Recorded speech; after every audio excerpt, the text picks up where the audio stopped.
Muy buenas tardes, mi nombre es Cintia Oviedo, soy una de las asesoras en Metix y también soy la comunicadora de la unidad. Les agradecemos muchísimo que nos estén acompañando el día de hoy. Para nosotros, desde Metix es muy importante contar con su presencia en todas estas actividades que hemos estado realizando, no solamente esta charla, sino las que estuvimos trabajando la semana anterior con docentes de nuevo ingreso. Y obviamente también invitarles de una vez para que puedan participar en todas las que esperamos seguir realizando durante el semestre. También es muy importante esta sesión hoy para nosotros porque queremos presentarles a nuestro nuevo director, doctor José Antonio Blanco Villalobos. Él es licenciado en Artes Plásticas con énfasis en Artes Gráficas de la Universidad de Costa Rica y tiene un doctorado también en Educación con especialidad en Mediación Pedagógica de la Universidad de La Salle. Don José también fue profesor, o más bien es profesor de diseño gráfico en diferentes áreas. Bueno, fue en el Colegio Universitario de Punta Arenas, también en la Universidad de Costa Rica, y también es profesor de doctorado en educación de la ULA Salle desde el 2007, y también en educación, del doctorado en educación de la UNIAF desde el 2017. Fue parte del equipo organizador del primer simposio de Caordia, un movimiento pedagógico, político y transdisciplinario que lo componen más de 12 países de América Latina del doctorado en educación, celebrado en Xalapa, México, en febrero del 2008. Él también trabajó en el diseño y creación de la web, que sustenta actualmente el portal de la Caordia. Dentro de sus publicaciones, tiene 5 publicaciones en la revista gráfica de Centroamérica y el Caribe, 2 publicaciones en Colombia, una en la revista Senderos Pedagógicos de la Universidad Tecnológica de Antioquia y otra en la revista Temas de la Universidad de Santo Tomás en Bucaramanga. Un artículo colectivo en la revista Red Pensar de la Universidad de La Salle de Costa Rica y también en el libro Pistas para la Mediación Pedagógica en Entornos Virtuales. Parte también de otras de las labores académicas de don José Antonio es que fue jurado en el 11º Foro de Investigadores en Informática Educativa en Colombia. También ha sido lector y tutor de tesis en maestría en Derechos Humanos del IDELA de la Universidad Nacional de Costa Rica y en la licenciatura en Artes Plásticas de la Universidad de Costa Rica. También ha sido tutor de tesis de doctorado, tanto en la Universidad de La Salle de Costa Rica como en la Universidad Instituto Técnico de Veracruz en Xalapa, México. También ha impartido lecciones a estudiantes de doctorado en Costa Rica, Centroamérica, Colombia y México, y además de ser profesor de mediación pedagógica en cursos del CELAM. Además, don José ha sido coordinador de la carrera de diseño gráfico de la Escuela de Artes Plásticas de la UCR y miembro de la Comisión de Trabajos Finales de Graduación también de esta escuela. Y bueno, entre otras áreas del conocimiento, don José además tiene conocimientos justamente en programación con códigos HTML5 y CSS3, y configuración de servidores SQL para CMS en Web 2.0, además de Moodle y WordPress. Y también ha trabajado el diseño de apps, experiencias de usuario e interfaz de usuario. Muchísimas gracias a todos y a todas por acompañarnos y le paso muy bien la palabra a don José Antonio. Muchas gracias, Cintia. Y bueno, gracias a ustedes que asisten a esta charla en esta tarde. Me siento honrado con su presencia. El tema que nos convoca hoy es busca el perfil de un sujeto ciberinterlocutor en los entornos virtuales. Esta charla va a tener como 3 momentos. El primer momento, antes de hablar del sujeto ciberinterlocutor, voy a hablar de qué significa un interlocutor en educación. Y para hablar de un interlocutor en educación, voy a hablar, digamos, de dos formas distintas de verlo. Una es el interlocutor ausente, que es la enseñanza que los que peinamos canas hemos heredado de la escuela y del colegio. El interlocutor presente, que es un modelo pedagógico al cual deberíamos aspirar. Y el ciberinterlocutor, que se refiere realmente a estas nuevas generaciones que están ciberconectadas. Primero que nada, en ciberlocutor ausente, muchas veces cuando se da este fenómeno, el profesor entra y le da clases a un arquetipo de estudiante. O sea, un estudiante que el profesor, un arquetipo que el profesor ha creado, o la profesora, o sea, que el docente ha creado. a su imagen y semejanza, no a la imagen y semejanza del estudiante, sino a su imagen y semejanza.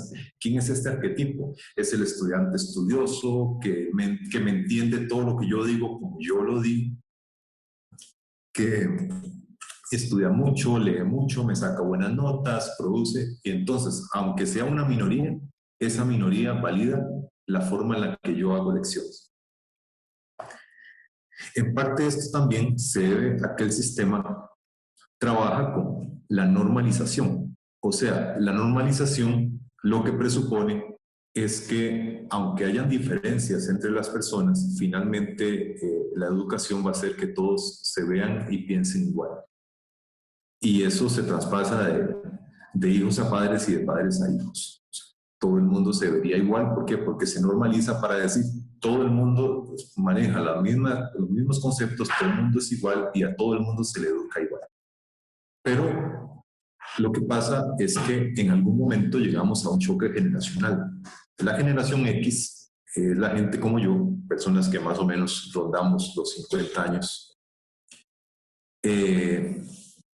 y que entonces nosotros pertenecíamos a lo que se llama la sociedad sólida o la sociedad consolidada, según las teorías de Bauman. O sea, sencillamente nosotros estudiábamos una carrera para tener un trabajo de toda la vida y un montón de cosas de toda la vida, ¿verdad?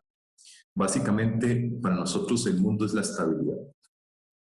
Y la generación Y, que es una generación que nace en una sociedad que es líquida, una sociedad en constante movimiento, inestable.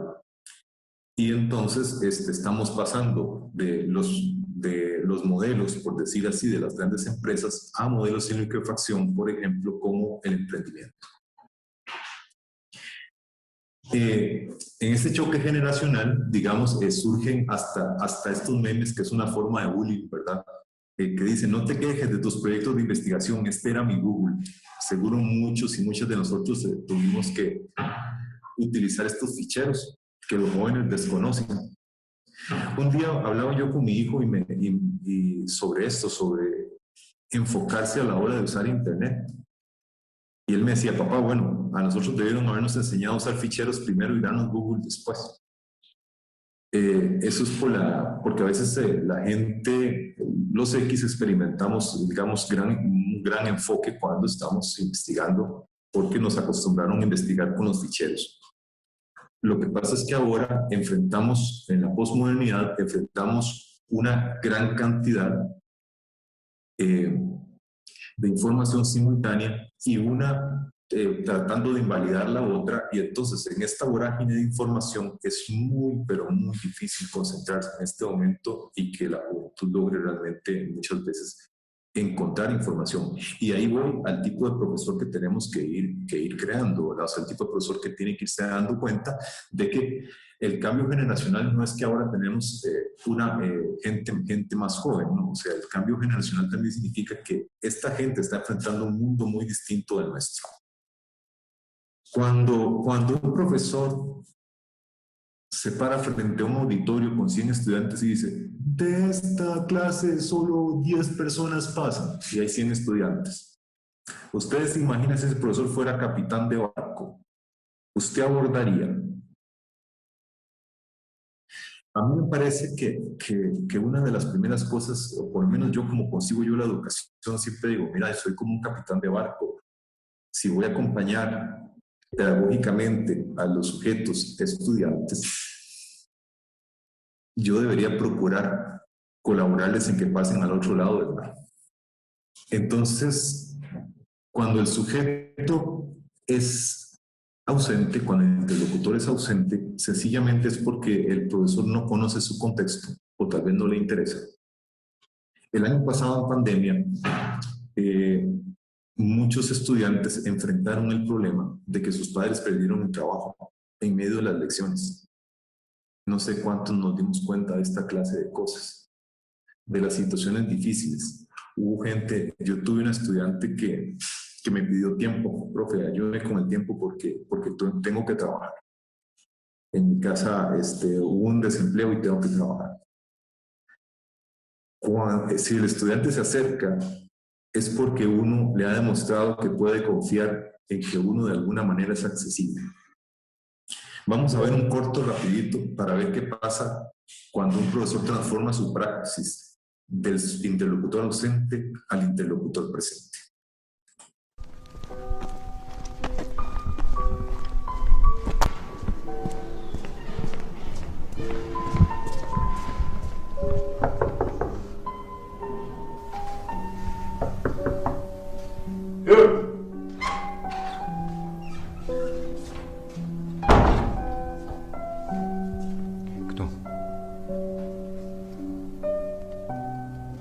Vones? Se me vones? Zire doğru. Kdo?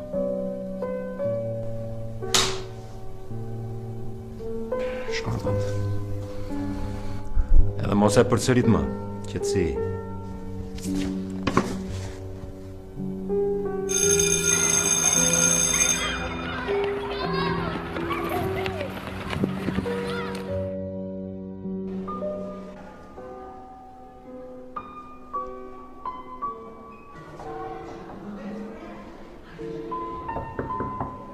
Hyr!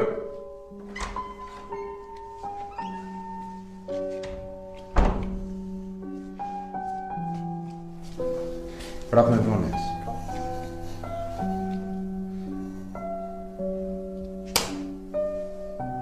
Shkon ta.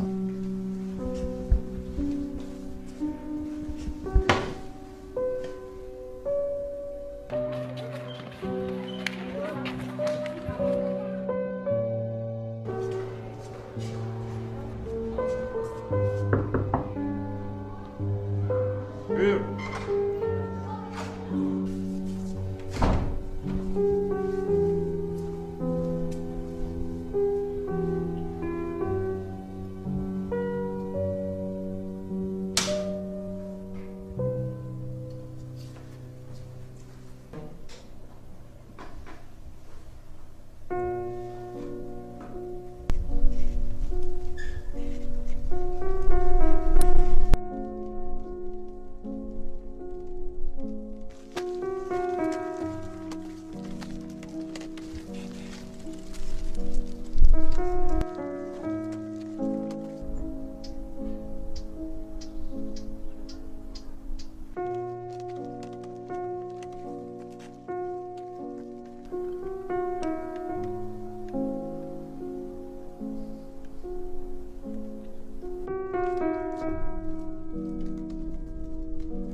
Los diseñadores de aplicaciones de celular y de productos interactivos tienen una práctica muy interesante.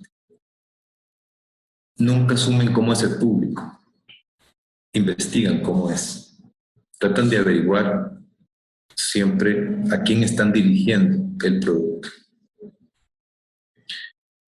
La pregunta es si nosotros lo hacemos en comunicación también, o lo hacemos en educación también.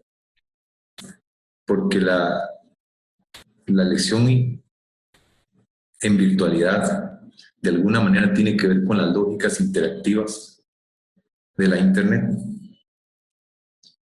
Entonces, de alguna manera, esta es una forma de pasar del interlocutor ausente al interlocutor presente.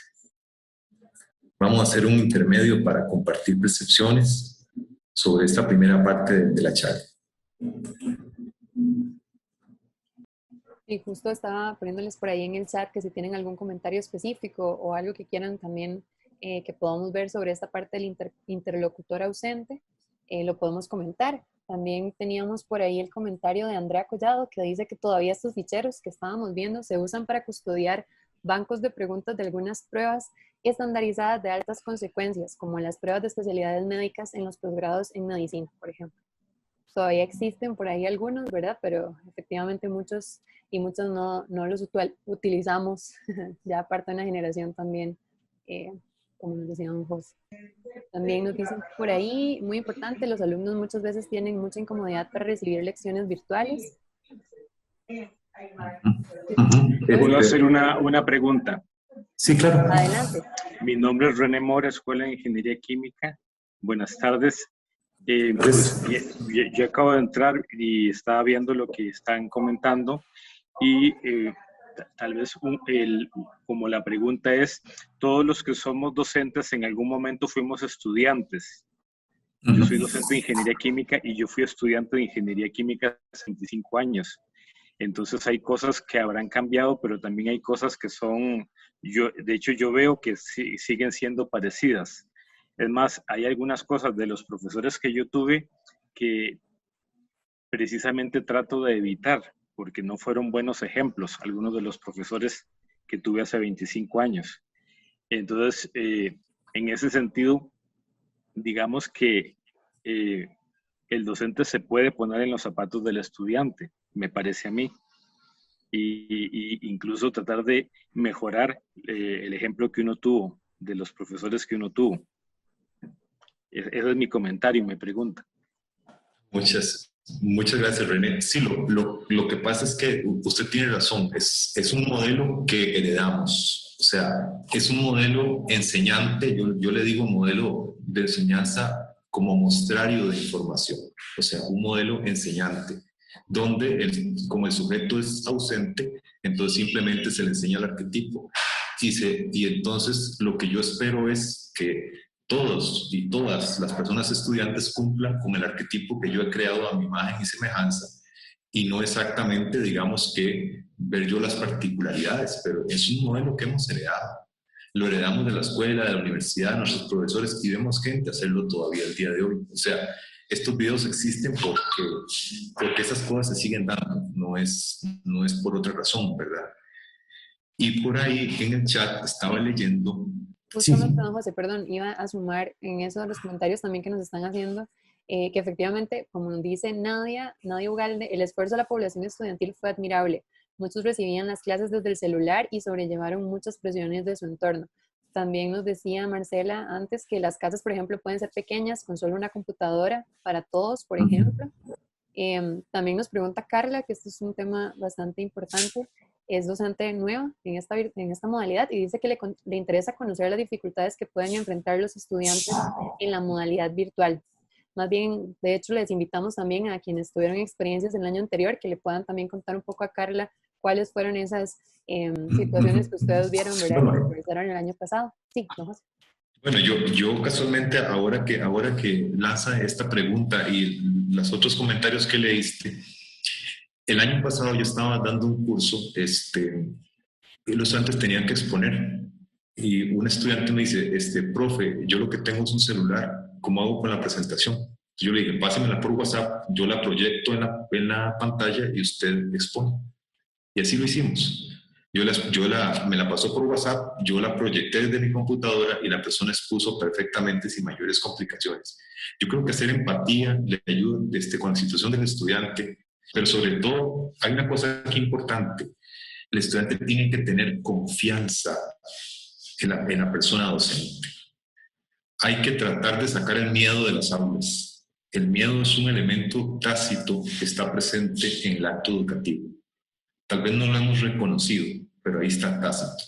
Tenemos que sacarlo para que los estudiantes y las estudiantes tengan confianza en nosotros, en decirnos, profe, ¿qué hago con esta presentación? No la puedo pasar, estoy en un celular con datos móviles prepagos. Tal vez el saldo se me va a ir, me desconecté. En mi casa la conexión no es completa. Otra cosa que hice fue que también encuesté a los estudiantes. ¿Cuántos tenemos estas condiciones de conexión? ¿Tenemos computadora? ¿Tenemos esto, lo otro? Y los estudiantes me respondían, cada uno por separado en secreto, y entonces logré hacer un perfil de cómo iba a trabajar la interacción. O sea, esta parte del sujeto presente es importante, digamos, dentro de la lógica de la educación virtual. Claro, también era presencial, por supuesto, ¿verdad? Pero lo que pasa es que la virtual parece, yo lo que he sentido es que magnifica mucho aquello que arrastramos de lo presencial. No sé si hay algún otro comentario. Un comentario muy interesante que nos da Carlos Cortés. Dice que la interacción sin duda modela el mensaje. Supongo que a la larga se darán sugerencias para conocer lo que sucede del otro lado de la pantalla, ya que muchos estudiantes ni siquiera muestran el rostro o no verbalizan sus expectativas pedagógicas. Eso también es parte justamente también de esto que estamos hablando, ¿verdad? De esa situación, digamos, y contexto también que puedan tener las y los estudiantes, por ejemplo. Pero viera qué Tenía vacilón. un comentario en relación con el video, y es que si hay algo que resulta claro es que el procedimiento de sanción no estaba funcionando, ¿verdad? En repetidas ocasiones el estudiante llega tarde y el profesor sigue sancionándolo de la misma forma, pero el estudiante ante su circunstancia no puede cambiar el hecho. Ahora, esto llevado al proceso de enseñanza y aprendizaje y de los patrones aprendidos que a veces nos saltan, en particular, bueno, decimos esto del miedo, pero muchos profesores tenemos miedo, si lo que somos muy buenos profesionales en nuestras áreas y muy empíricos en la parte docente, porque nos hemos ido formando en las aulas, en la presencialidad. O sea, mi carrera docente se la agradezco a ellos, a punta de pruebas y errores, porque yo soy economista y estadística y nunca pasé por las aulas de educación, y es gracias a estas intervenciones que uno va aprendiendo, pero estamos ahí, ahora sí, seremos generación X entre X y Y tenemos unos sincretismos enormes con también nosotros muchos temores que a veces trasladamos a ellos, porque somos todos un equipo, ¿verdad? Estudiante, docente, y los recursos que tenemos y teníamos en la presencialidad eran distintos. A veces nos vemos repitiendo patrones y muchas veces la presencialidad nos descubre. Hay estudiantes que se acercan y nos lo dicen. Yo no tuve la oportunidad de pasar por la virtualidad y tengo más miedo todavía, porque por lo menos podía ver las reacciones en el aula. El aula era un lugar que más o menos aprendía a controlar, podía volverse un escenario también, ¿verdad? Entonces, después de muchos años de estar tratando de romper patrones, ahora uno trata de ser tal vez un interlocutor más activo con estudiantes ausentes por un montón de cosas, en el sentido de que no los ves, no se sabe si están conectados, podrían tener problemas de conexión, podrían estar conectados desde un teléfono, podría no estarles interesando lo que uno tenga que decir, podría uno estar cansando en su discurso. Ahí hay muchas interrogantes. O sea, sí sabemos que el proceso parece no estar funcionando, pero las causas por las que no funciona y los cambios que tenemos que hacer para una mediación pedagógica mejor y para favorecer la construcción del aprendizaje de los y las estudiantes que ahora tenemos en la virtualidad, que además son 50 porque nos aterran los espacios virtuales de muchísimos más estudiantes que lo que eran permitidos en el aula, son un nuevo reto, ¿verdad? Y creo que bueno, por eso es que hay tantos interesados en la charla de ahora, porque además tenemos que manejar la virtualidad, tenemos que manejar los videos, tenemos que darles más cosas que hacer. Yo no sé cómo se pone una encuesta, apenas tengo idea de cómo insertar un video, las pausas. Hay muchos temores que muchos de los compañeros posiblemente enfrentaron, pero los nuevos en la virtualidad, las personas que somos nuevas docentes en la virtualidad, nos estamos preguntando, además de todos los requisitos de la buena comunicación que implica dar una buena clase, una clase donde ellos también coparticipan. permiten sumar esto, comentar que un momento. además tenemos temas de 50 años, o sea, no solo tenemos un interlocutor ausente que aprendimos hace 25 años, sino que algunos estamos repitiendo temas de hace 25 años que las cátedras se niegan a cambiar. Entonces, sí, tenemos un sincretismo en el aula que es un reto para todos y todas. Tal vez le podemos dar la palabra un segundo a Jimena Sánchez, que nos la pidió por el chat, para que podamos también hacer como este cierre de esta parte y podamos también continuar con los demás espacios de la charla. Jimena, muchas gracias. Gracias, compañeros. Viendo a Marcela, que está diciendo en el chat que ella sí le funcionó, yo puedo decir que mis clases funcionaron. Fueron súper retadoras, súper interesantes, extenuantes, ¿verdad? Por supuesto, pero tenía solo primeros años, lo cual es bien difícil también, ¿verdad? Porque son pollitos, ¿verdad? Que vienen entrando. Pero fue, en relación a lo que vi con otros compañeros, mucho más simple para los chicos que asumieron que así era la universidad, que los que hicieron el cambio a medio camino. Fue un trabajito de la cámara, profe, no me he bañado, son las 8 de la mañana. Lo siento, a clases viene bañado despierto, y los basureaba un poquillo ahí, como en plan de profe, como de primer año, y no me faltaban. O sea, no quiero decir que mi clase sea perfecta, mucho menos, pero tuve una experiencia tan buena, realmente. Los muchachos súper atentos, o me decía, profe, hoy voy a abrir la cámara, es que tal cosa, y me mandaba por el chat, entonces, ok, está bien, lo dejaba tranquilo. Pero sí, yo creo que ese asunto de miedo, por supuesto, porque además de ahí se ve la casa de uno, la hija pasa por detrás, ¿verdad? De la suegra, todo es muy metido dentro de la casa. Pero creo que además esa actitud que tengamos como profes, o sea, eso constante estar diciendo, bueno, cuando eran las cosas normales, esto es normal también. O sea, la virtualidad no hace clases anormales, hace clases virtuales, que no es lo mismo, ¿verdad? Entonces, esa idea de cómo transmitirle al muchacho que lo que estamos haciendo está igual de bien, es distinto. Hay dos temas que yo no pude dar, o sea, que los puedo dar, pero no puedo comprobarlos con la eficacia que los compruebo. Eso sí, o sea, necesito en algún punto darles alguna clase presencial para revisar eso, pero esa idea de que esto es extraño, de que no funciona igual, creo que somos más los profes las que se lo ponemos a los muchachos que ellos mismos. Y sí, hay chicos que tienen, o sea, yo tengo chicos que su fondo era lata, si querían lo mostraban, y si no, no, eso se les respetaba también, porque vivían en situaciones difíciles. Pero también en la presencialidad he tenido chillos que no tienen plata para ir ese día a la U, que se les acabó la beca y no pueden salir ese día de la casa tampoco, porque viven en lugares súper difíciles, complicados, no sé, o sea, creo que no es solo la virtualidad la que genera la complicación. Cuando estamos en presencialidad tal vez no notamos tanto la complicación de los muchachos, porque vienen a la clase y se van, estamos menos cerca de ellos tal vez. Yo sí me enamoré de las clases virtuales. Gracias, Jimena, qué dicha. Creo que pueden funcionar muy bien dentro de la universidad. Gracias. Muchas gracias, más bien. Vamos a dejar las intervenciones de esta primera parte por acá para que podamos avanzar. Igual vamos a hacer un par de pausas más para quienes quieren comentar, pero entonces tal vez para que don José pueda continuar. Muchísimas gracias más bien a todos y a todas, y también pueden seguir interactuando por medio del chat, que ahí vemos también que están poniendo experiencias bien interesantes. Muchas gracias por esas experiencias que nos están compartiendo en el chat. Bueno, ahora vamos a hablar del interlocutor presente. El interlocutor presente tiene características propias que están ahí, son partes de su ser. En este caso tenemos un rinoceronte que pinta cuadros y para él el cuerno siempre existe. No se lo puede quitar. Es parte integral de sí mismo. Son las particularidades que tienen los sujetos. Ahí es cuando yo pienso que esto de la normalización tenemos que revisar. Todas las personas son distintas.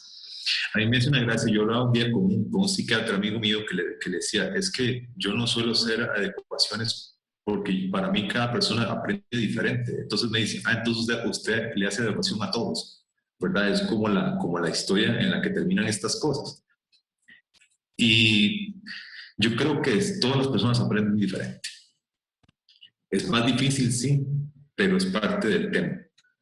Lo otro que tiene que ver con el interlocutor es que también el interlocutor sabe, o sea, no es una tabula rasa. El interlocutor viene también con conocimiento, también investiga, también está en la internet, también pertenece a un mundo, también lee.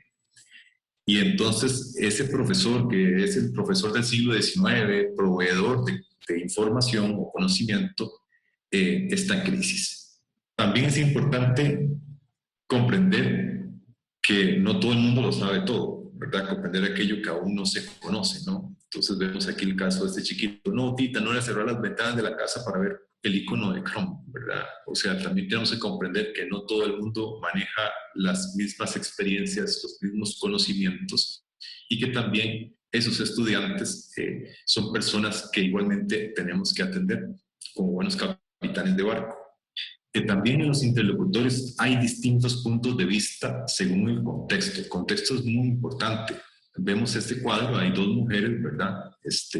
Entonces arriba aquí muy hábilmente ponen un texto y abajo dos percepciones del texto. Dice, yo como cereales porque es lo único que, dice ella, me mantiene en línea. Y la otra dice, es lo único que nos queda.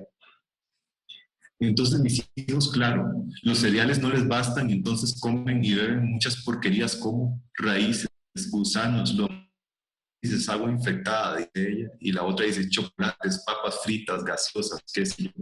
O sea, los sujetos ciberinterlocutores también presentes o interlocutores presentes también tienen distintos puntos de vista según el contexto. Los contextos también marcan los puntos de vista. Otra cosa es que a los contenidos hay que hacer la mediación pedagógica de tal manera que el sujeto le encuentre sentido, pero que también el sujeto lo entienda, ¿verdad? Porque a veces también pasa el profesor que para mostrar que sabe mucho utiliza palabras rebuscadas, ¿verdad? Entonces, como esta, de noto circunspecto, nefelibato y algo taciturno, necesitas algo, y dice, sí, un diccionario. Entonces, se hace presente la empatía. Es importante la empatía en este tema del interlocutor presente. O sea, los chicos y las chicas en pandemia, como lo vimos hace un rato en la primera reflexión, datos móviles, datos prepagos, imposibilidad de conectarse, gente que en sus pueblos iba tal vez a sentarse en una escuela para recibir conexión a internet, o sea, una gran cantidad de cosas que pasaban los y las estudiantes que uno tal vez se da cuenta o peor aún no.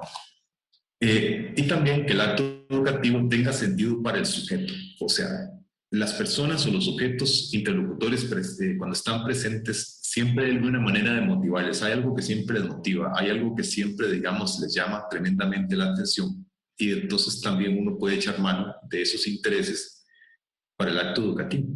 O sea, una educación que tiene sentido es una educación mediada pedagógicamente. O sea, ya cuando usted logra que el estudiante le encuentre sentido al acto educativo, ahí ese curso rueda. O sea, ¿por qué? Porque ese es como cuando uno enciende la mecha, ¿no? O sea, eso es lo que va a ser el acto educativo, que tenga sentido. La pregunta mía es, si nosotros preguntamos o si nosotros les damos a los estudiantes una razón de por qué estamos aquí, un para qué son estos contenidos, para qué este acto educativo, qué conexión tiene con el contexto de la vida, con el contexto de las personas y la sociedad en la que estamos. Y esto no es cualquier cosa. Aquí extraímos 5 de los rubros que está valorando el CEA en este momento en la Universidad de Costa Rica. Estos son 5 de esos rubros. Y vea, por ejemplo, el primero. El docente se interesa por el aprendizaje del estudiantado. Eso se lo están preguntando los estudiantes, que si nosotros nos interesamos en su aprendizaje. Utiliza recursos, videos, reuniones virtuales y otras metodologías que despiertan la atención y el interés del estudiantado. Oigan, que despiertan la atención y el interés. Es el profesor accesible para que el estudiantado le haga consultas, foros, correos, chats u otros respetando los horarios acordados. Con las actividades planificadas en forma virtual u otra, favorece la comprensión de la materia.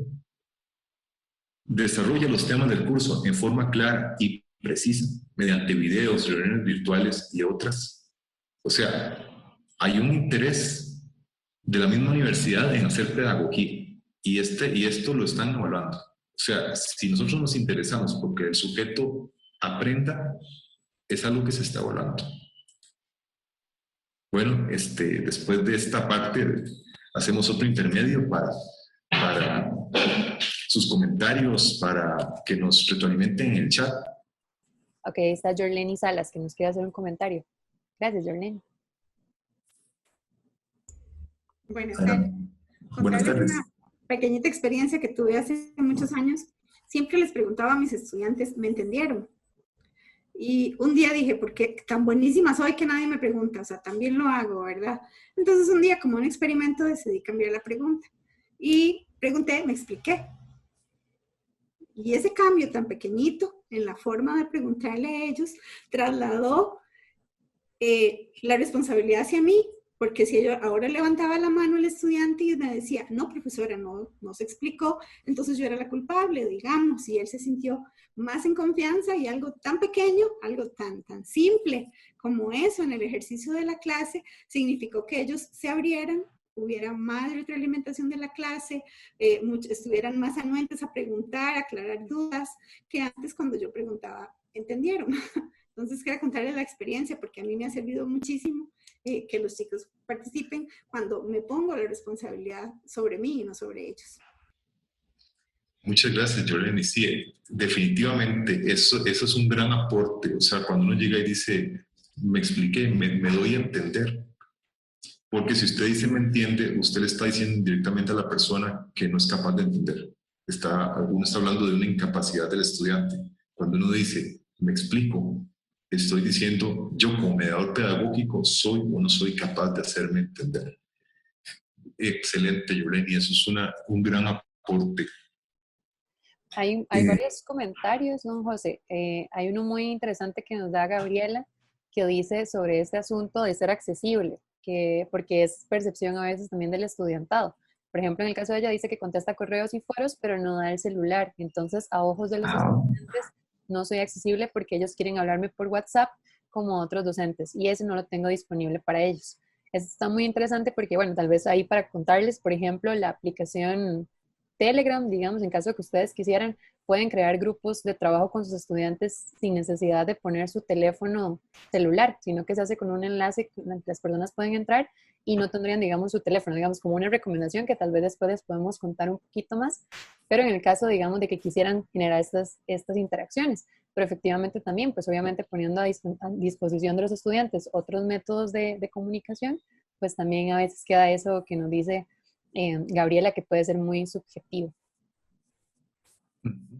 También nos comenta por ahí Rosa Cordero, los estudiantes que atiendo indirectamente, porque soy acompañante pedagógica de instructores, se ven enfrentados a que la virtualidad les robó, entre comillas, la exclusividad del día para estudiar. Se encuentran en campo inspeccionando obras viales en zonas remotas muchas veces y a la vez fuertemente comprometidos hasta donde la señal lo permita. Utilizamos la técnica de aula invertida y flexibilizamos las condiciones de evaluación para ser empáticos con su situación. A lo que he comprendido, efectivamente, vamos a tratar 4 tópicos: sujeto, ciber, interlocutor, ausente y presente. Y por ahora me queda muy claro, si no me equivoco, por eso lo hago casi que a modo de expectativa. Evidentemente la educación presupone interlocutores. Sin interlocutor no hay educación. Lo que hay es una posición dogmática respecto de lo que estamos haciendo. Es realmente difícil pensar que un estudiante de primer nivel, cuando le ponemos el programa de estudios generales, yo soy profesor de filosofía, y le ponemos el programa, pues es muy improbable que él vaya a ser literalmente un interlocutor con nosotros. No porque no sepa del todo, pero sino porque en general uno tiende la tendencia a respetar mucho el principio de autoridad. Y ese principio de autoridad nos cala, nos marca. Entonces, me llama la atención el hecho de que entonces los interlocutores pueden ser ausentes o presentes en el sentido siguiente. Y ahí es la pregunta, a ver si lo comprendí bien. Llamaríamos interlocutor ausente cuando en realidad estamos idealizando un sujeto del proceso educativo. Y además de esa idealización, está montada sobre un programa o sobre una postura que queremos hacer. Tenemos un sujeto que ya pensamos que tiene que ser de esta manera cuando termine nuestro programa de estudios. Este es el ideal que tenemos de ingeniero, de arquitecto, de médico, etc. Y nos montamos sobre él. Pero lo importante, si entiendo bien, es que el interlocutor esté presente en el sentido de que para el docente haya algún tipo de especificidad que le permita a él apropiarse del contenido temático y pasárselo a él de manera tal que él lo comprenda, lo asimile, tomando en cuenta que cada uno de ellos tiene, digámoslo así, procesos, procedimientos, maneras de aprendizaje diversos. ¿Es correcto? ¿Es eso lo que estamos hablando? Sí, lo que pasa es que yo le agregaría, y muchas gracias, don Ricardo, por su intervención, que lo ideal es hacer que el sujeto se apropie de su proceso de aprendizaje. O sea, ideal, digamos, para mí no solo es digamos, que yo lo comprenda, que yo trate de ver que hay formas distintas de aprendizaje, ¿verdad? Para superar a ese ideal que tengo estudiante, sino que incluso caminemos hacia procesos de autonomía. O sea, donde el sujeto aprendiente realmente se apropie de su proceso y lo haga suyo. Y entonces cuando lo hace suyo, claro, al hacerlo suyo va a suceder todo eso. Puede ser que discuta con el profesor, entonces el profesor tendrá que empezar, bueno, o discuto o es una relación dialógica, ¿verdad? O sea, comenzamos realmente a dialogar sobre los conceptos, sobre las cosas y caminamos juntos, ¿verdad? De la mano en ese proceso educativo, donde también el docente es aprendiente al mismo tiempo. Vamos a hablar de ese sujeto ciberinterlocutor. O sea, son personas conectadas con su localidad, con el mundo y con todo. O sea, la Internet es ubicua. Ya no es Costa Rica o Suiza o Estados Unidos, o sea, es la red, es Internet. Entonces, hay unas características muy interesantes del sujeto ciberinterlocutor. Una de las primeras es que en las redes sociales, los sujetos ciberinterlocutores no usan las redes sociales, las habitan. Con ellas compran, con ellas es un monedero, ¿verdad? Hasta el simple móvil es un monedero, con ellas pagan, con ellas piden un taxi, con ellas piden comida, con ellas se conectan con personas con intereses, buscan trabajo por correo electrónico, pueden estar en Costa Rica y pueden estar trabajando en Estados Unidos, en Europa. Entonces tenemos, digamos, un sujeto que está conectado. ¿Qué es lo que pasa? Lo que pasa, y viéndolo desde el punto de vista de Zygmunt Bauman, estamos pasando de una sociedad sólida o consolidada, ¿verdad? La sociedad de toda la vida, empresas de 200 años, el trabajo de toda la vida. Yo siempre digo, bueno, cuando yo estudiaba, uno decía, bueno, una sola carrera, un solo idioma y un solo trabajito para toda la vida, y qué tranquilo y qué bonito. La juventud de hoy en día, digamos, estudiantes que yo he tenido, porque yo también fui un profesor en pandemia el año pasado, resulta que un día estaba yo por Heredia cuando veo una muchacha que es estudiante de diseño gráfico bajándose en la facultad de educación, ¿no? Al otro día le digo, mira, te vi en Heredia. Sí, profe, es que estudio educación en la UNA y estudio diseño gráfico en la UCR. O sea, los chicos ahora estudian 2 carreras. Entonces es una cosa interesante porque a veces los tenemos en nuestro curso cuando en realidad estos muchachos o muchachas llevan 2 carreras, incluso en universidades diferentes, y nuestro curso no es como la prioridad de sus vidas, ¿verdad? O sea, también uno a veces tiene que empezar a ver que estas personas están pensando en 2 carreras, 3 idiomas para salir a un mundo laboral amorfo, ¿no? Por eso es que Bauman hablaba de la sociedad líquida. La sociedad líquida es lo que él dice es, los sólidos se están derritiendo en fluidos que se acomodan a los diferentes envases, a según cómo esos envases vayan naciendo o vayan emergiendo, ¿verdad? No sé si ustedes vieron que el año pasado en pandemia, pues muchas empresas consolidadas quebraron, otras nuevas nacieron. Entonces se da cuenta uno, digamos, que esas capacidades de adaptación tienen mucho que ver con lo fluido, con lo incierto, con lo que no es estable. Y entonces la pregunta mía es, ¿esa es la educación que le estamos dando a los estudiantes? A aprender a vivir en un mundo inestable, en un mundo incierto, en un mundo, digamos, cambiante. O nosotros estamos pensando que igual estudien una carrera para que salgan a un trabajito de toda la vida y hagan algo de toda la vida. La juventud está enfrentando un mundo distinto al nuestro. Es la sociedad líquida. Incluso algunas de las megatendencias de la cuarta revolución industrial presuponen incertidumbre, como la criptomoneda. Por ejemplo, nosotros estamos acostumbradas al sueldo, al dinero, a un dinero X que tiene un valor que conocemos a priori y con el que podemos administrar La criptomoneda se mueve en lógicas bursátiles, por ejemplo. Hoy vale más, mañana vale menos, un día sube, otro día baja. Entonces lo que se recibe no es exactamente, estemos seguros de que eso va a permanecer.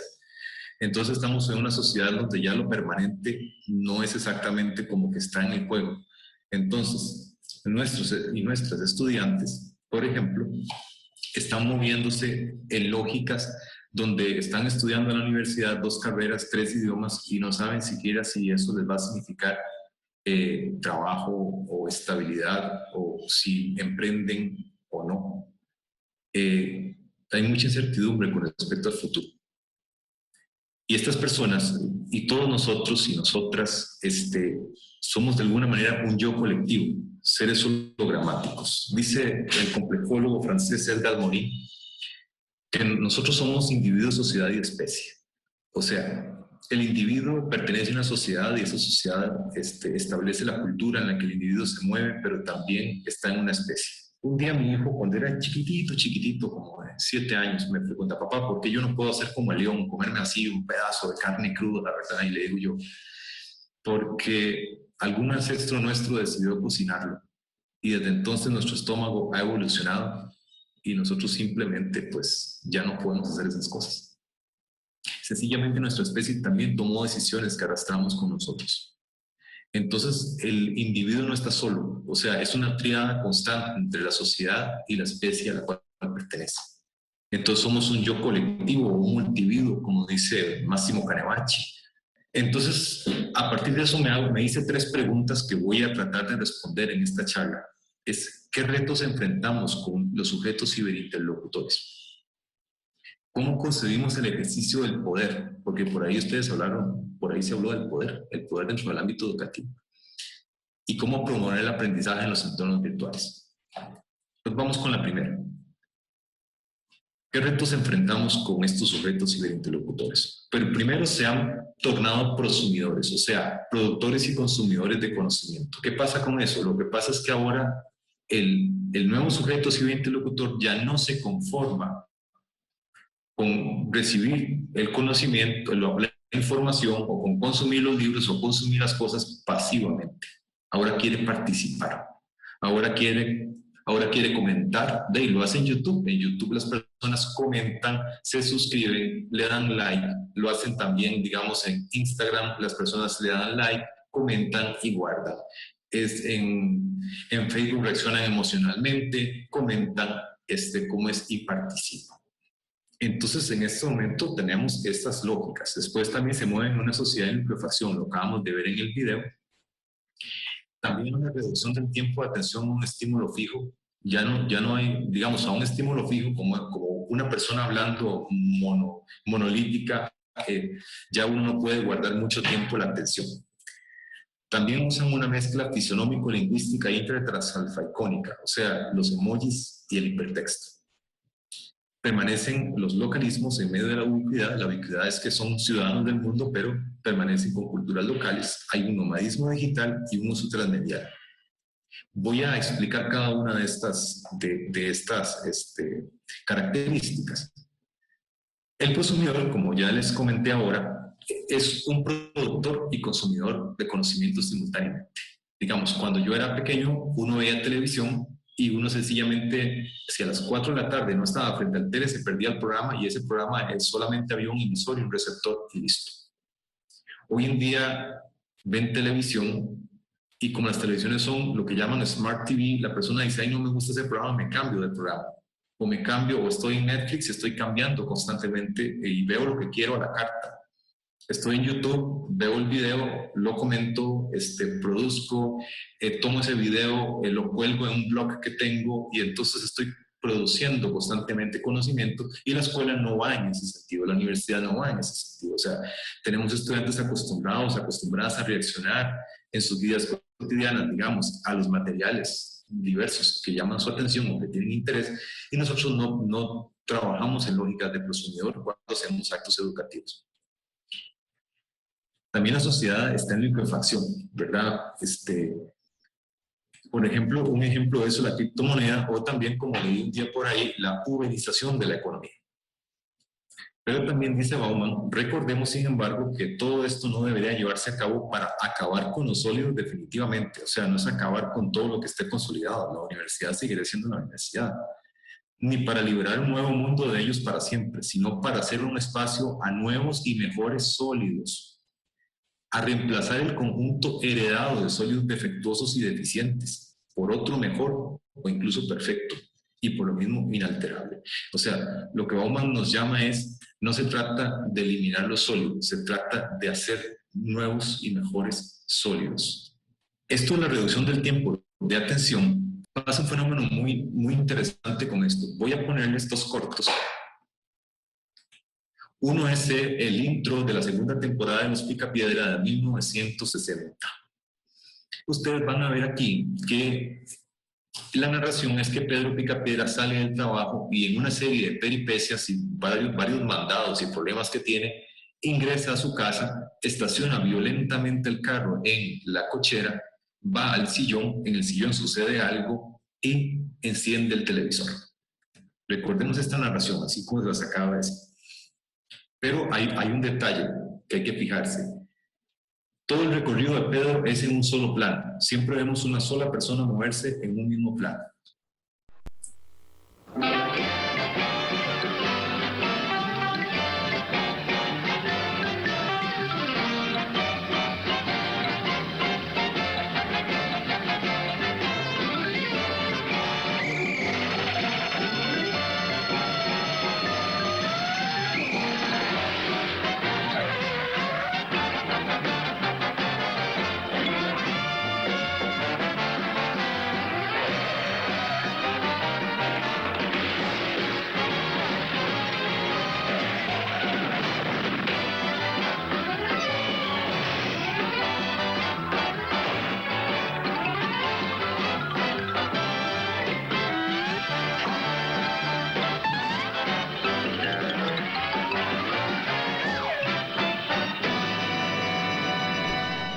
Bueno, esta es parte de los primeros rasgos de cultura, digamos, que tenemos, las caricaturas, que es parte de la infancia de uno, y entonces ahí es cuando yo me pregunto, bueno, los X, además de que nos concentramos en estímulos fijos, también recibíamos en la tele estímulos fijos.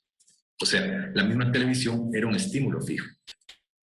Pero ¿qué pasa, digamos? Ahora les voy a mostrar la misma narración, pero de 1990. El papá de la casa o el señor de la familia, como lo quieran llamar, sale del trabajo, hace una serie de peripecias, llega, estaciona violentamente su carro, se sienta en el sillón y enciende el televisor. Pero en este caso, ustedes van a notar que en el trabajo, mientras él está, por decir así, maniobrando un material radioactivo, detrás de él hay una persona comiéndose un sándwich. Hay 2 o 3 acciones simultáneas en la misma escena.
Al igual que los juegos de video no son 2 o 3, son 5 cosas que tienen que manejar simultáneamente en pantalla.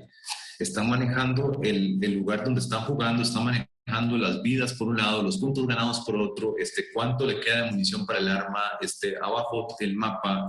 Están acostumbrados con los juegos de video y los programas de televisión a manejar 5 estímulos simultáneos. Y es peor cuando uno va a ver una película como Avengers, cuando no son 5, pueden ser 20 estímulos simultáneos en fracciones de segundo constantemente. Entonces es una cultura también en la cual se entrenó a las personas para no responder a un estímulo fijo, sino responder a una gran cantidad de estímulos simultáneos. Entonces se hace como más difícil, ¿verdad? Porque hay una cultura ya del estímulo simultáneo. Hay una cosa interesante sobre el ejercicio del poder. Cuando le preguntan a Bauman, ¿verdad? Que esta es otra de las preguntas. Cuando le preguntan a Bauman sobre el ejercicio del poder, Bauman dice, refiriéndose a las estructuras convencionales, Bauman hace alusión al alto coste que implica el modelo panóptico de Bentham usado por Foucault, debido a que el control y el mantenimiento de tales estructuras de poder y alta inversión en mecanismos a personas que ejerzan este control. Bauman describe un gran problema en este sistema, pues hay un confinamiento de los jefes a la rutina, por lo cual las personas que ejercen el poder tampoco son libres. Dicho poder se basa en el dominio del tiempo, la lógica de igual que es utilizada en la escuela. Sin embargo, la Internet ha trascendido las barreras espaciotemporales provocando un cambio inminente. ¿Qué es lo que pasa ahí? Si bien la Internet, la educación virtual se mueve en lógicas, digamos, que traspasan las barreras espaciotemporales y donde entonces realmente el tema es que nosotros seguimos afianzándonos a la estructura del panóptico de Bentham. Por algo, Foucault, en Vigilar y Castigar, compara a las escuelas con cárceles y con hospitales. Porque seguimos nosotros el acto educativo promoviéndolo desde el poder, cuando en realidad ya hay que empezar a pensar, digamos, en que cuando para el estudiante tiene sentido eso que está haciendo y cuando tenemos lógica, digamos, de compromiso, cuando nosotros promovemos la autonomía en el estudiantado, digamos, y que realmente se apropien del proceso de aprendizaje, uno no tiene ni que perseguirlos. Todo el año pasado yo no tomé lista en clase y los estudiantes les cuento que hasta me escribían por WhatsApp para decirme, profe, no voy a poder conectarme o profe, tengo problemas de conexión. Todo depende cómo uno maneje, digamos, este tema. Pero para mí el acto educativo, yo concibo la pedagogía como el acompañamiento amoroso al proceso de aprendizaje del sujeto que aprende, donde yo soy partícipe también de ese proceso. Entonces, esto simplemente llamando un poco la atención de pensar en las estructuras, digamos, del poder. ¿Por qué? Porque estas personas, los millennials, centennials y la generación Z, ya tienen una idea muy diferente de todo esto, de todo este tema del poder, a punto que las mismas empresas, por ejemplo, están administrando este tema desde otro punto de vista. Por ejemplo, los estudiantes nos evalúan a nosotros, los profesores. Y conozco empresas donde los subalternos evalúan a sus jefes. O sea, los esquemas de poder están dejando de ser monolíticos desde el panóptico de Bentham, desde la atalaya, desde arriba, ¿verdad? Sino más bien ahora los estudiantes también no solo nos están evaluando, sino que ellos mismos se dicen entre ellos, vea, con este profe sí, con este profe no. También hay una mezcla fisonómico-lingüística intra-alfa-icónica. Estamos volviendo otra vez a lenguajes icónicos, como los emojis. Los emojis, además de que representan emociones, ¿verdad? Porque la gente ahora ya no les basta con decir el texto, sino decir un gran abrazo o decir, me gustó eso, sino que ahora ponen un emoji. Los emojis se mueven en dos lógicas, digamos, de la comunicación del principio de la escritura, que son el pictograma y el ideograma. Voy a utilizar para describir los dos a la paloma. Si yo dibujo una paloma y digo que es una paloma, es un pictograma. En el pictograma, el significado y el significante son iguales. Pero si yo dibujo una paloma y digo que es la paz, es un ideograma. La paloma está representando una idea, un mensaje distinto. Por tanto, incluso el significado de estos emojis ni siquiera es monolítico. O sea, es multidimensional.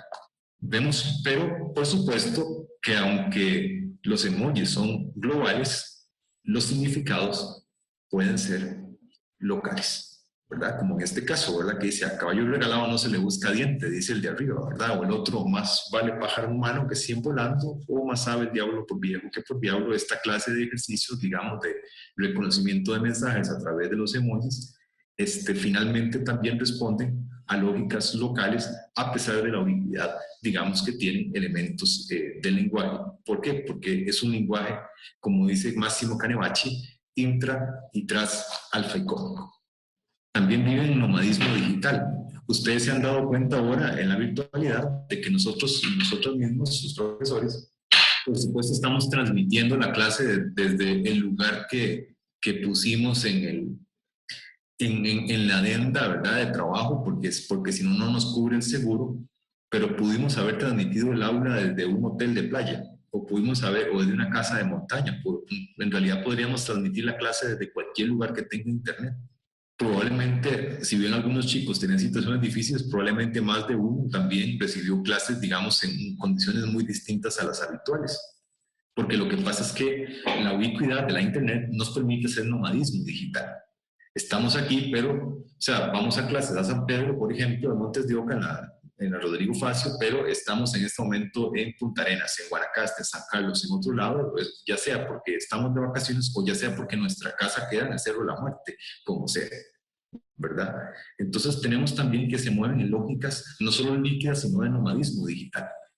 Y además hacen un uso transmedial de los dispositivos. Aquí vemos una gran lista de medios: correo electrónico, discos, flyers, cómics, apps, audios, camisetas, cartas, parques temáticos, muñecos, la radio, la realidad virtual, redes sociales, qué sé yo, mediación virtual, el aula que administra Mentix. O sea, ¿cómo es que uno hace, por ejemplo, entonces, para pensar en una clase transmedial? Lo transmedial tiene una característica, porque no es cross-media, sino es transmedia. Y transmedia lo que significa es que, por ejemplo, yo en el Zoom doy un mensaje. En WhatsApp les paso algo que no hago una repetición del mensaje. En WhatsApp mando material alternativo y material, digamos, que enriquece ese mensaje. Y en el aula virtual dejo otro material adicional que también hace otro enriquecimiento del mensaje. De tal manera que el mensaje, digamos, se enriquece desde diferentes fuentes digamos, de dispositivos, pero también se enriquece desde diferentes formas o diferentes formas, digamos, de realizar el mensaje, por decirlo así. Espero haberme explicado qué es transmedial. Transmedial no es repetir en 3 medios diferentes el mismo mensaje, es que los demás medios complementen un lugar desde donde quiero hacer el mensaje. Esto, por ejemplo, pasa con Harry Potter. Harry Potter es un libro, pero la película nos alimenta otros conceptos. Incluso a veces pasa que un juego de video nos dice detalles del personaje que no están ni en el libro ni están en el video o en la película, sino que están en el juego video. Entonces uno también podría decir, bueno, para contestar el examen, por ejemplo, o para construir el ensayo, voy a mandar unas pistas por WhatsApp que no están ni en el aula virtual ni tampoco las estoy diciendo en el Zoom. Entonces, de esa manera se pueden generar clases transmediales de tal manera de que no se repite el mensaje en los 3 medios, sino que estoy complementando entre el uno y entre el otro. Así las cosas, este sujeto ciberinterlocutor, definitivamente necesitamos la creación de nuevas estrategias para poder trabajar un acto pedagógico. Desde el pensamiento complejo no hay recetas. No existen formas, una sola forma de ver el mundo ni una sola forma de hacer las cosas. Así que yo lo que voy a hacer es una proposición o una propuesta. No puedo decir que esto es la forma perfecta de hacerlo. Esto que ven ustedes son los 6 círculos de la experiencia de usuario.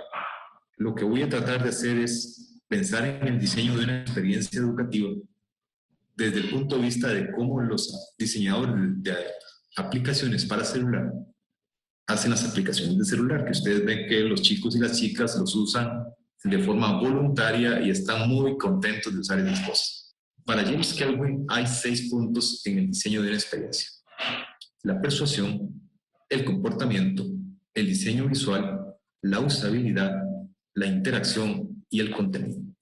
En la persuasión, por ejemplo, tenemos los siguientes elementos. Uno es un punto de entrada, por ejemplo, una pregunta generadora, o sea, entrar uno realmente a la clase con una pregunta generadora o interpelar al estudiantado para empezar a producir conocimiento. El uso de la imagen es muy potente. ¿Por qué? Porque la imagen tiene superioridad sobre los textos. Si usted coloca una imagen, usted puede colocar una imagen que diga una cosa y un texto que dice otra y la gente lo que va a entender es lo que dice la imagen. Finalmente eso va a pasar.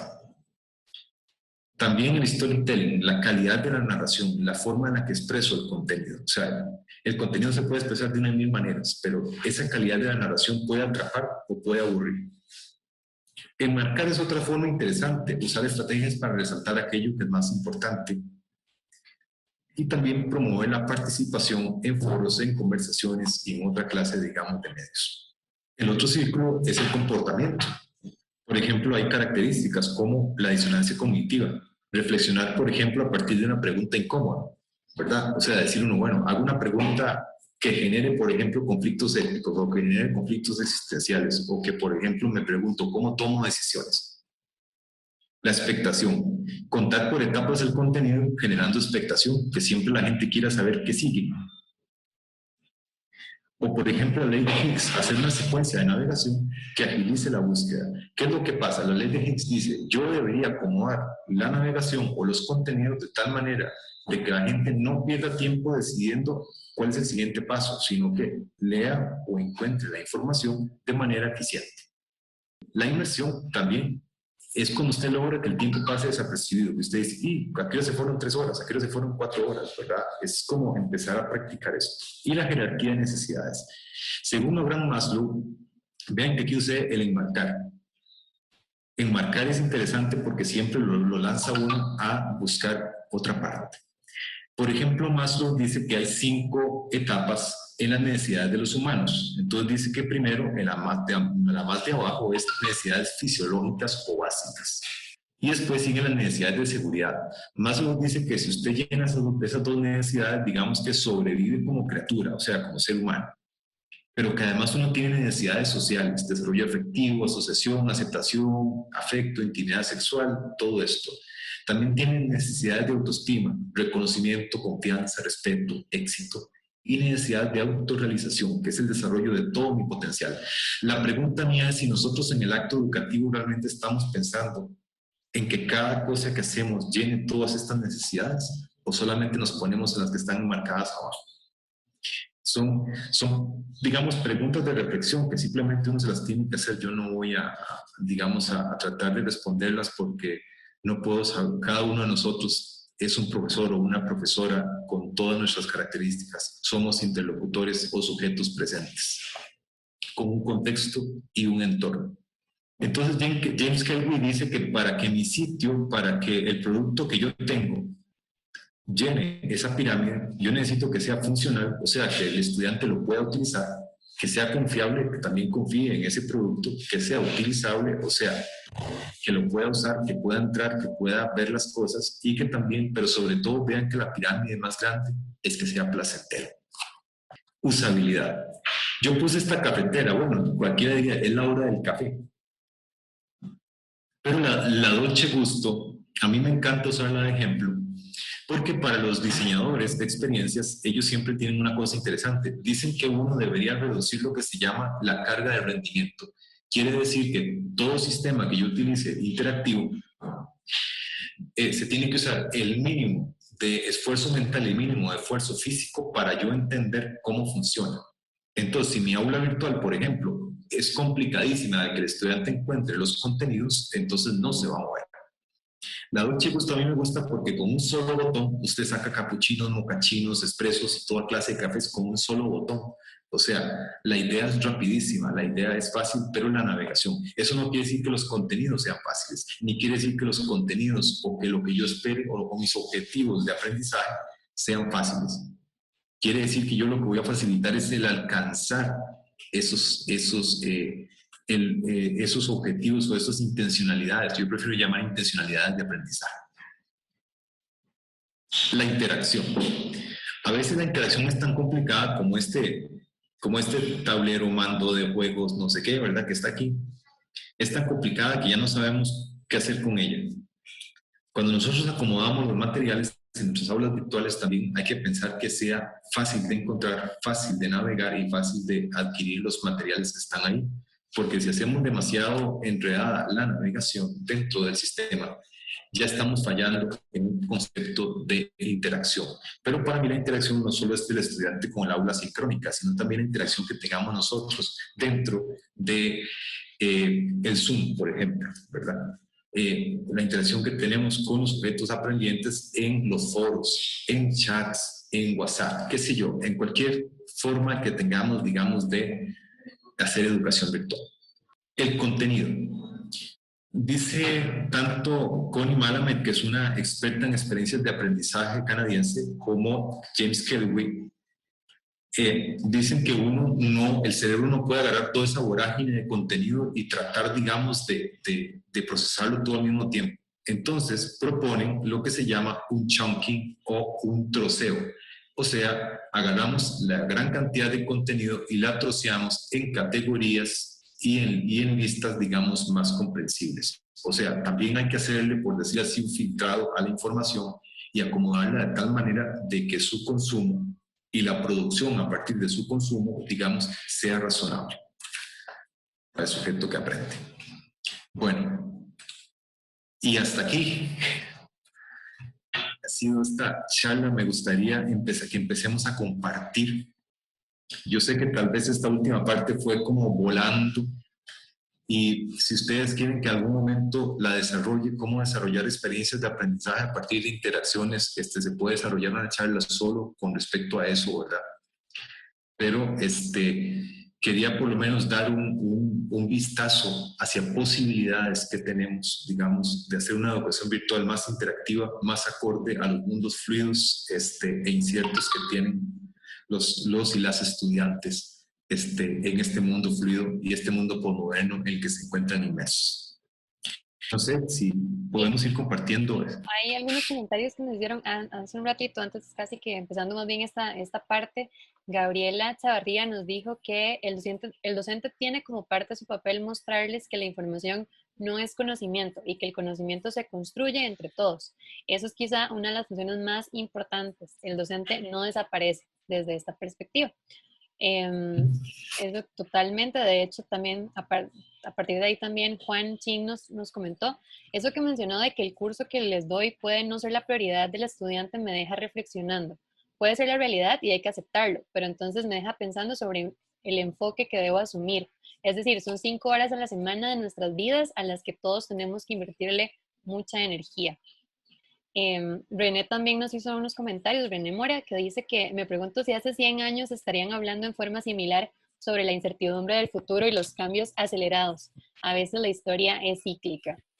Y de hecho también René nos hizo otro comentario, también le estaban contestando en el chat, sobre el tema de la persuasión, que es difícil de aceptar porque en diseño de procesos químicos o en general en las ciencias duras, dice, la teoría y los métodos están bastante establecidos y no es un tema de persuasión.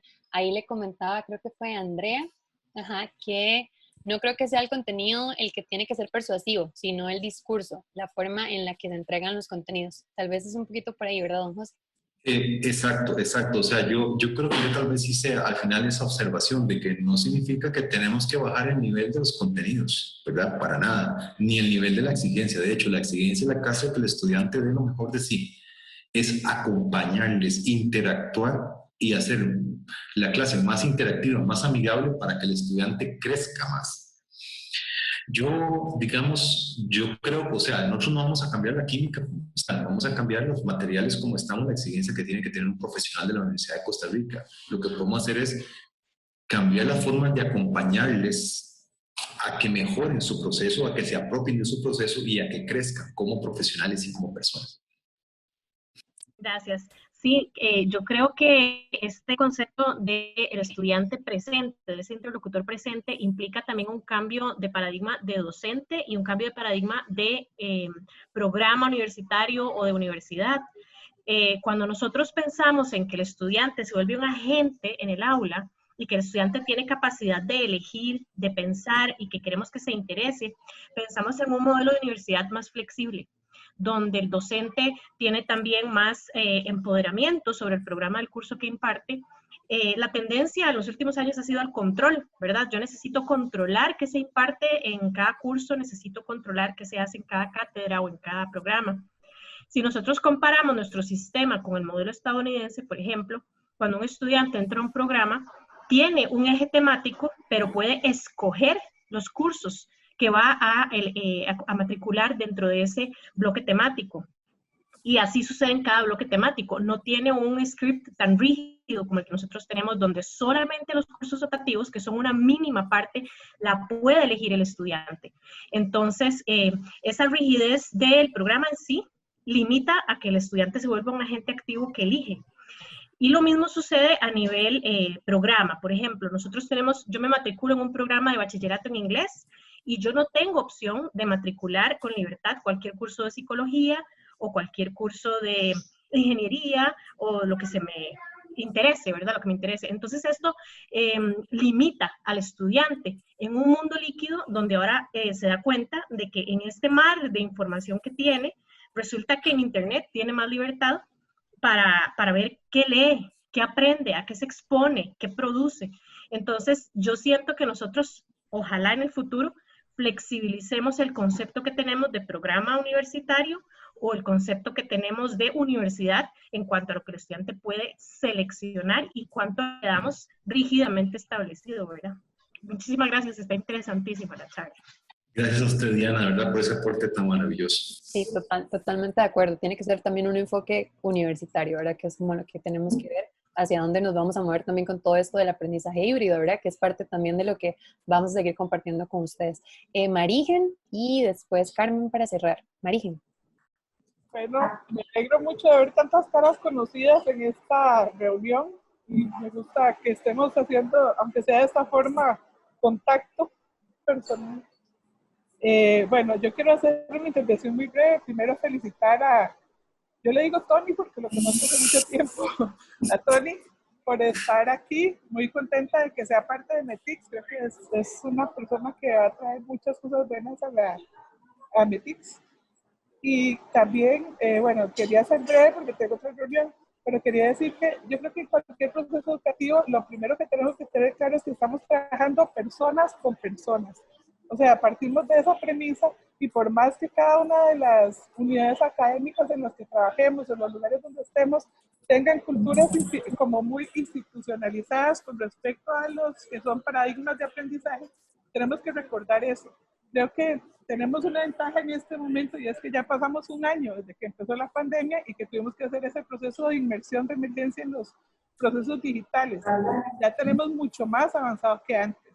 Y bueno, está súper interesante. Muchas gracias por poner estos temas en la mesa. Creo que también es siempre muy valioso y muy importante que se abran los espacios de conversación, que son de los que carecemos muchas veces como docentes. Y que yo creo que muchas veces hay gente que se intimida si está empezando a dar clases o si tiene mucho tiempo a dar clases, piensa que le da miedo exponerse, ¿verdad? Porque de alguna manera siempre nos estamos exponiendo y ante una cámara y todo lo que implica quedar en medios digitales registrados y todo, eso puede generar no solamente para los estudiantes y las estudiantes, sino también para quienes damos clases un poco tal vez de tener como una barrera, ¿verdad? Pero creo que es importante que entendamos que cualquier cosa que pasa en los procesos humanos es válida en el sentido de que no tiene que ser perfecto y que muchas veces de los errores es de donde más se va a aprender. Entonces, eso me parece que lo tengo que tener claro o presente siempre.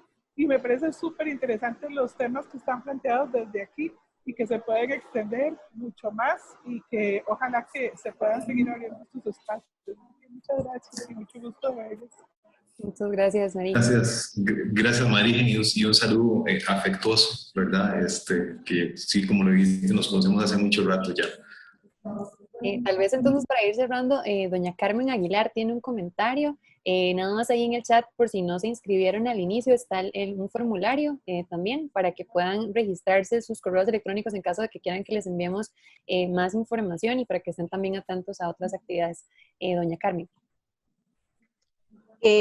Bueno, agradecerles de nuevo como dijeron las compañeras, pues a Tony y a todo el esfuerzo del equipo METICS que nos permite de verdad estar en este sitio hoy.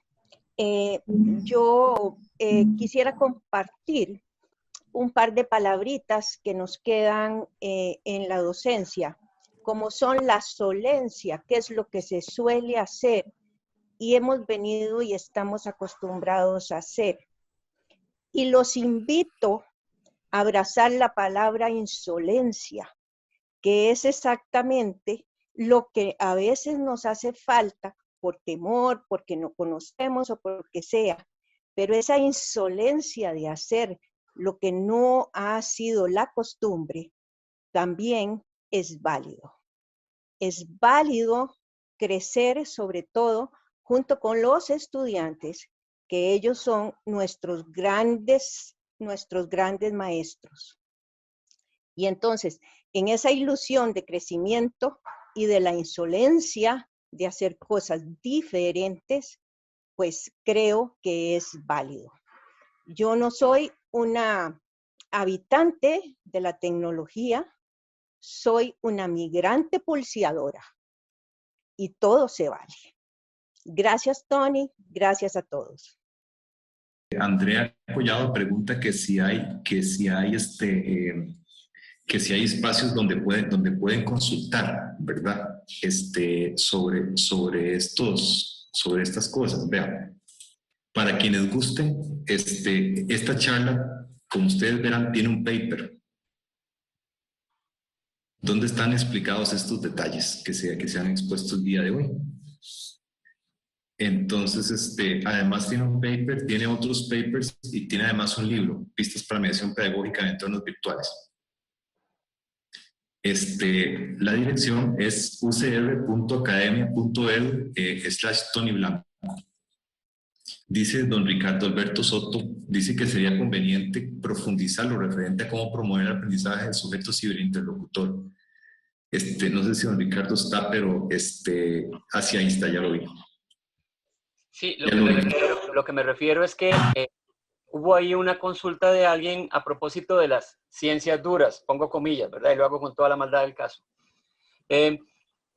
Evidentemente, no es lo mismo tener estudiantes de ingeniería, de matemática, de lógica, de filosofía, de ciencias sociales, de educación. Cada uno de ellos, si bien es un sujeto ciberinterlocutor, las especificidades no solo de la materia, del sujeto y la persona que enseña, entran en juego. Entonces creo yo que la pregunta que hacía un compañero ahí no deja de ser, a mi juicio, con todo y que soy un neófito en este asunto que están hablando ustedes, no deja de ser importante porque creo que nos da algunas luces en relación con las especificidades en función de las áreas. Y creo yo que usted como especialista tal vez podría darnos algún tipo de luz o de tips o otros elementos que puedan contemplarse a la luz de la enseñanza en función de esas temáticas y tomando en cuenta efectivamente el muchacho o la muchacha que tenemos al frente, las especificidades de cada uno de ellos y obviamente uno también. Es que tal vez ahí, don Ricardo, digamos, el tema, y creo que Carmen lo tocó bien, es que muchas veces hacemos lo que solemos hacer, ¿verdad? O sea, el tema es cuánto nosotros buscamos alternativas para diseñar las experiencias, o siquiera si pensamos en cada lección como una experiencia de aprendizaje. Yo, digamos, lo llamaría así experiencia, ¿verdad? Entonces, cuando uno dice, cuando yo la clase la diseño como experiencia de aprendizaje, ya no es el acto de narrar, como diría Paulo Freire, el depósito, la educación bancaria, el depósito, digamos, de la información en vasijas vacías, sino que realmente es el acto de encarnar. Digamos, el aprendizaje biológico tiene 3 procesos, que son, la célula anda por el medio y de repente el medio cambia y la célula dice, ops, el medio cambió. En sus membranas semipermeables extrae un poco el medio para analizarlo y entonces hace un primer proceso llamado la enacción. ¿Qué quiere decir eso? La célula enactúa, o sea, corporiza la experiencia, la enfrenta. ¿Cuántas veces nosotros enfrentamos a experiencias del aprendizaje al sujeto ciberinterlocutor o interlocutor, o cuántas veces simplemente le narramos? O sea, cuando tienen que enfrentar, al enfrentar la célula dice, yo o aprendo a adaptarme a este medio, o sea, hago un cambio estructural en el conocimiento que tenía antes de este cambio en el medio, o muero. Entonces el tema ahí es que la célula comienza, primero encarna la experiencia, o sea, la enfrenta. Segundo, tiene que autoorganizar en su interior los recursos que necesita aplicar para poder hacerle frente. Y tercero, digamos, hace una autopoiesis, o sea, autogenera en su interior el nuevo conocimiento. Entonces, ¿qué es lo que pasa? Hay una gran diferencia cuando mi experiencia o práctica pedagógica va orientada simplemente a la narración magistral y pasiva de la información, o cuando yo enfrento al estudiante una inacción al motivo del aprendizaje, o sea, cuando lo enfrento al contenido, ¿verdad? Y que entonces el estudiante, ¿qué va a hacer? Lo enfrenta y al enfrentarlo tiene que salir adelante para sobrevivir, y entonces en ese caso tiene que autogenerar su conocimiento y hacerse consciente de que de que tiene que hacerlo, o sea, es su acto autónomo, es su acto, digamos, personal. El problema es que la autonomía ha sido descartada de la escuela. ¿Por qué? Porque aunque ustedes no lo crean, la autonomía es el sustento del negocio del coaching, la falta de autonomía. El que estemos convencidos de que no somos capaces de tener voluntad es lo que nos convence de que ocupamos un porrista o alguien que nos diga, hey, tú puedes. E incluso hay un libro que se llama El mito de la voluntad, ¿verdad? Entonces, el tema ahí lo que pasa es que creo que la autonomía tiene que entrar en juego, digamos, la autonomía del estudiantado, por supuesto, porque el profesor evidentemente es motivado por el trabajo docente que hace, pero la autonomía del estudiante debe ser motivada, ¿verdad? Para que aprenda a enfrentar. Y entonces, cuando yo cambio la narración del contenido por una experiencia de aprendizaje enfrentada, corporizada y asimilada, como es por el estudiante, entonces es diferente. Es una experiencia de aprendizaje, ¿verdad? Entonces, para mí, digamos, no importa cuál sea la ciencia, si yo cambio del paradigma de la narración magistral al paradigma de la experiencia de aprendizaje, siempre habrá muchas maneras de diseñar las formas de enfrentarlo. No sé, don Ricardo. Me queda clarísimo, clarísimo. Perfecto. Muchas gracias por acompañarnos de verdad y quedarse todo este rato. Me honran con su presencia y les doy las más infinitas gracias.